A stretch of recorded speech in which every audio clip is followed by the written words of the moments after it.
धीरे धीरे समंदर की लहरों की आवाज, तूफान की गूंज और दूर बिजली की चमक सुनाई देती है, गंभीर और धीमी आवाज में।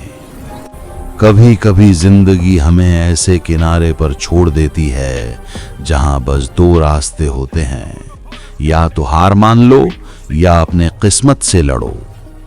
आज मैं आपको लेकर चल रहा हूं सच्ची और अविश्वसनीय कहानी में, जहां एक आदमी, एक नाविक मौत के सागर में अकेला छूट गया था। उसका नाम था जॉन, एक जिद्दी हिम्मती पर जंगली नाविक जिसने 4 साल और 4 महीने तक एक वीरान टापू पर जिंदा रहकर दुनिया को यह सिखाया कि इंसान का असली दुश्मन भूख नहीं, अकेलापन होता है। सफर की शुरुआत सन 1704, समंदर का युग, जब जहाज हफ्तों नहीं महीनों तक पानी पर तैरते थे। जॉन एक स्कॉटिश नाविक था। समुद्र उसका घर था, हवा उसका साथी और तूफान उसका खेल। वो सेंट मरिया नाम के जहाज पर सवार था, जिसका कप्तान था एडवर्ड लुइस, सख्त, गुस्सैल पर अनुभवी आदमी। जॉन तेज दिमाग वाला नाविक था, लेकिन उसमें एक कमी थी, वो किसी की बात मानने वाला नहीं था। एक दिन जॉन ने कप्तान को चेताया, सर, जहाज की हालत ठीक नहीं है, हमें मरम्मत करनी चाहिए। कप्तान हंस पड़ा, तू कप्तान है या मैं? काम कर, बगावत मत कर। जॉन गुस्से में बोला, अगर आपको यकीन नहीं तो मुझे इस टापू पर उतार दीजिए, मैं अकेले जी लूंगा, पर इस जहाज पर नहीं रहूंगा। कप्तान ने उसे पागल समझा, लेकिन उसकी जिद के आगे हार गया। समंदर के बीच एक वीरान द्वीप पर उसे नाव से उतार दिया गया। हाथ में था बस एक बंदूक, थोड़े औजार, एक बाइबल और हिम्मत। जैसे ही जहाज दूर गया, जॉन किनारे खड़ा बस देखता रहा।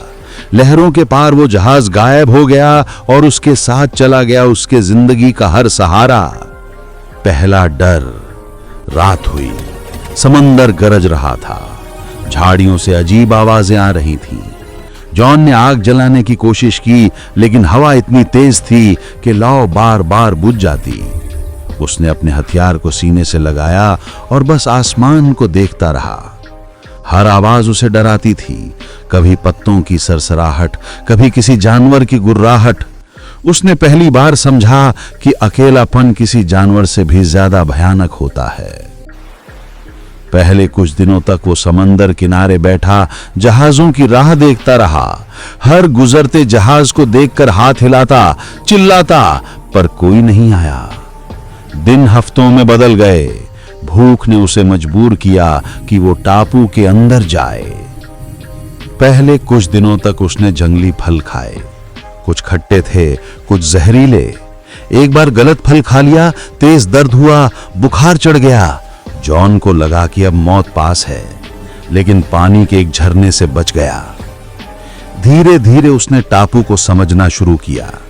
ऊंचाई पर चढ़कर देखा, घने जंगल, पहाड़ और जंगली बकरियां।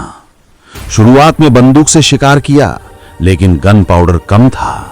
तब उसने बकरियों को भागकर पकड़ना सीखा। दिन ब दिन उसका शरीर मजबूत होता गया। वो गिरता, चोट खाता, खून बहता, लेकिन हार नहीं मानता। बकरियों का मांस और दूध उसका भोजन बन गया। कभी कभी किनारे जाकर कछुए पकड़ता, उनका मांस, अंडे, यही उसका प्रोटीन था। कई बार उसने जिंदा मछलियां निगल ली, क्योंकि आग जलाने की ताकत नहीं बचती थी। भूख ने उसे सिखाया कि इंसान जो सोचता है वो नहीं खा सकता, वो भी खा सकता है, अगर जिंदा रहना मकसद बन जाए। अब जॉन का सबसे बड़ा दुश्मन था अकेलापन। दिन में शिकार करता, फल खोजता, झोंपड़ी बनाता, पर जैसे ही सूरज ढलता सब कुछ डर में बदल जाता। रातें लंबी थीं, अंधेरा घना था, झाड़ियों से आती आवाजें उसे पागल कर देती। वो खुद से बातें करने लगा, कभी अपने कप्तान से बहस करता, कभी अपने जहाजी साथियों को पुकारता। धीरे धीरे उसने महसूस किया कि उसकी अपनी आवाज ही अब उसकी साथी है। चूहों ने उसका जीना मुश्किल कर दिया था। वो उसके कपड़े, खाना सब कुतरते। फिर उसने बिल्लियां पाल ली और उन बिल्लियों से उसका एक अजीब रिश्ता बन गया। अब वो उनसे बातें करता, उनका नाम रखता, लूसी, टिगर, ओल्ड मैन कैट। वो अब उनका परिवार बन गए थे। उसकी झोपड़ी कई बार तूफान में टूटती, लेकिन हर बार वो उसे फिर से बनाता। लकड़ी, पत्थर और बकरियों की खाल से उसने एक मजबूत घर बनाया।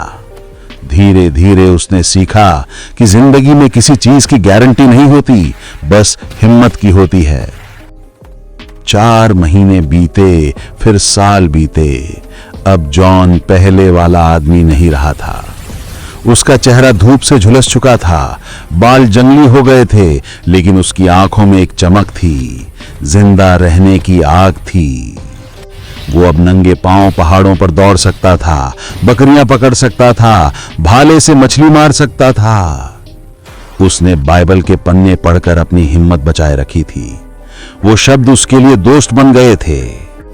अब वो जानता था कि भूख से बड़ी भूख है उम्मीद की। हर दिन जब सूरज डूबता, वो आसमान की तरफ देखता और कहता, शायद कल कोई जहाज आएगा। फिर एक सुबह जॉन ने देखा, दूर समंदर में एक छोटा सा सफेद पाल चमक रहा है। उसका दिल तेज धड़कने लगा।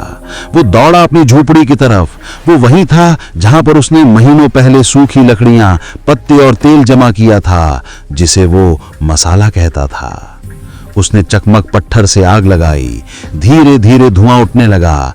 फिर उसने बकरियों की सूखी खाल गाली, जिससे काला गाढ़ा धुआं आसमान में फैल गया। हवा तेज थी, लेकिन आग अब जल चुकी थी। वो चिल्ला रहा था, हे ओवर हियर। लहरों से टकराता उसका स्वर दूर तक गूंजा। जहाज रुक गया। जॉन की आंखों में आंसू थे। 4 साल 4 महीने की तन्हाई के बाद अब उसे उम्मीद दिखी थी। जब नाविक किनारे आए, उन्होंने देखा एक आदमी जिसकी दाढ़ी जमीन तक बढ़ी थी, कपड़े फटे हुए, आंखों में एक चमक और चेहरा किसी जंगली जानवर जैसा। वो जॉन था। वो बोलने की कोशिश कर रहा था, लेकिन उसके शब्द हिल रहे थे। नाविक हैरान रह गए कि कोई इंसान इतने साल अकेले रहकर भी जिंदा रह सकता है। उन्होंने जॉन को जहाज पर लिया। जॉन बस चुप था, आसमान देखता रहा और उसके होठों पर सिर्फ एक शब्द था, थैंक यू। वो 4 साल बाद इंसानों के बीच लौट आया था, लेकिन अब वो पहले वाला आदमी नहीं था। उसकी आंखों में समंदर था और आत्मा में आग। जॉन की कहानी बाद में पूरी दुनिया में फैल गई।